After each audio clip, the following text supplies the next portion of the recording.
pretty cold out here. What do you think an excellent human being is? An excellent human being? Well, I think a human being thinks for oneself, you know, Yeah, drives for one's goals and shows an emotional connection with their peers and definitely. others. What separates a human being from animals is the ability of the mind to think and ask questions. Isn't that what the intellectual mind is for? Yeah, I'd say so. You catching any fish? No, it's not 'Cause I'm questioning not. oneself and the meaning of life, then what is the intellectual mind for? As human beings, we're gifted with a mind that can... You say me? We're gifted with a mind that can think far beyond basic survival skills. Animals kill to survive. As humans, when we kill, it is to survive, and there's much more behind survival, isn't there? There's a good chance that there is power, emotion, some sort of beneficiary behind the cause. That is with the human and the ability of thought. I agree. This makes sense. It's still pretty cold out. Oh, dude, it's Hey. freezing. Do you think the excellent human being... You know, believes in God? according to Descartes, he believes that one piece of knowledge he believes in one piece of knowledge that is certain. He believes that he exists as a thinking being. He begins to search for more self-evident truths and finds many on his quest to develop a system for certain knowledge. However, he realizes that there is an evil demon that is causing him to believe that the certainty of these truths. He comes to... Oh, you catching a fish? You catching a fish? Oh, it was just a snag. Oh, it was just a snag. Just snagged it. It was a snag. He comes, okay, back to what I was saying. He comes to the solution that God must exist. With the existence of God in the picture, everything becomes clear and distinct. His argument is that God exists is that first, the idea of God is a perfect being. Secondly, it is that a perfect... Oh, look, a shark! Oh, no shark. Secondly... We're in Idaho. We are in Idaho.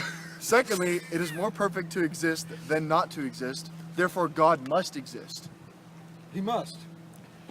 That was good. That was Yeah, it makes sense to me. Because Aristotle Descartes defined knows what excellence he's by talking having about. happiness and thinking. If you can enjoy learning and finding new knowledge, you have achieved excellence. That's what I think excellence is. That makes sense. It all makes sense now. Excellent. It's greatness.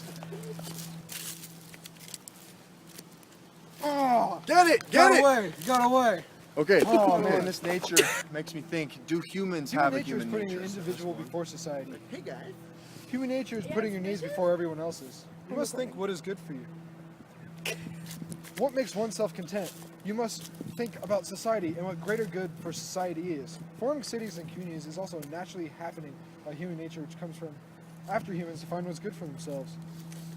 They must look to others to help and share their beliefs. Also, one man stands small against a pack of wolves, but many men, I feel like I make coats of fur, go with the crowd. Do you think every human being is That's a separate really good entity? question. According to Descartes, he concluded that individual bodies are merely ports of transportation for the human soul. The human soul comes from one extended being, God, and there can be no void of extension between the two. While humans cannot be separated completely from God, in the mind of Descartes, they can learn to work in his shadow for the good of others. The excellent human being will use his attachment to the higher power of God to better himself, and therefore make his somewhat separate entity the excellence that God has strived for. Kind of makes sense to me. I feel better about myself. Thank you. You know I can't catch Yeah. anything today. I think I'm just gonna watch you fish. All right, I still have hope. Don't you just hate some people in class? How annoying they are. Hey, do you think the excellent human being is tolerant?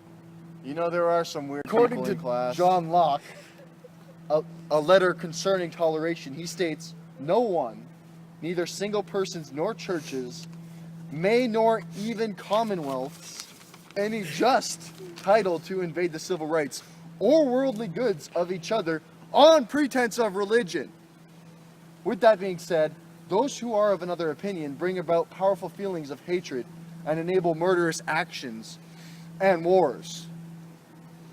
Only one man can come to an equal toleration of all people. Can it be excellent? Oh, that was a big fish. Oh my gosh! Swordfish! Oh, Hey, what's up? Hey, How's it going? it's good. Yeah, It's we're lost not a catching lot. many fish out here. It's probably because we don't have any rods. Yep. Just chilling now. You know, I was wondering, is achieving excellence a common thing? Well, a good place to look for that would be on the river. Any philosopher or Christian would say that not many people have achieved this goal. I mean, humans are selfish, flawed creatures who are poisoned by society. Some people, like egotistical politicians, would love to think that they are excellent human beings, but their attitude towards being excellent alone makes them not excellent.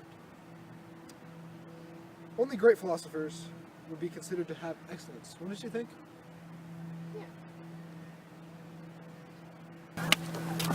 Well, I lost my rod. I found it. You should let me use that.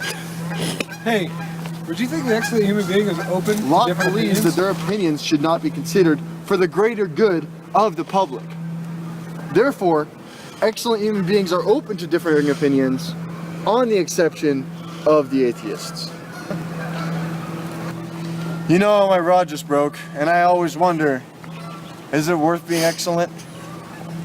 Well, I'd sure like to be excellent at catching fish because I haven't caught any today. It's a real bummer. But to go back on your question, I think knowing the true light might not always go as well as it should. People don't like it when you're challenging their ideas, especially when you are one of few who believe this. It is not until only after you are gone when your ideas will be accepted as truth. If you believe in standing up for your cause, no matter what the consequences are, then yes, it is worth being excellent. But I would still like to catch some fish. You know, that's a good question. It makes me wonder, but I was studying Rawls the other day, and he believes that each person, no matter their walk of life, has an equal right to the same liberties, no matter how extensive as are available to all. In contrast, Plato painted a picture of the hierarchical way of life, as portrayed in the cave, which we so eloquently saw a cave across the river. There's a cave right there. Yeah.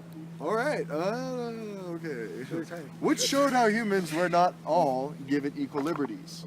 In order for the excellent human being to be prominent in every walk of life, every human needs to be given the same right and liberties in their life. The excellent human being will not hold himself above others who may seem below him, but will in fact take away class systems and set himself equal to others.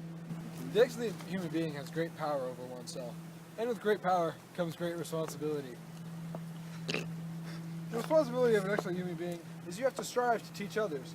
When you achieve knowledge, your duty is to share knowledge and let others learn from you, not by force, but by the ones who come to you. Only the ones looking for knowledge and that will ask questions, and only they will try to understand. The excellent human being must not do this for a cost, but for the greater good of the individual. The more widespread knowledge is creating in philosophical justice, the greater good of the city becomes, making the city a little more excellent. You know, this was a good talk, even though we didn't catch any fish. It's always interesting to talk about philosophers and their ideals. You're right. We should go fishing more often. Yeah, let's just do it in the summer next time and not in the winter. It's cold out here.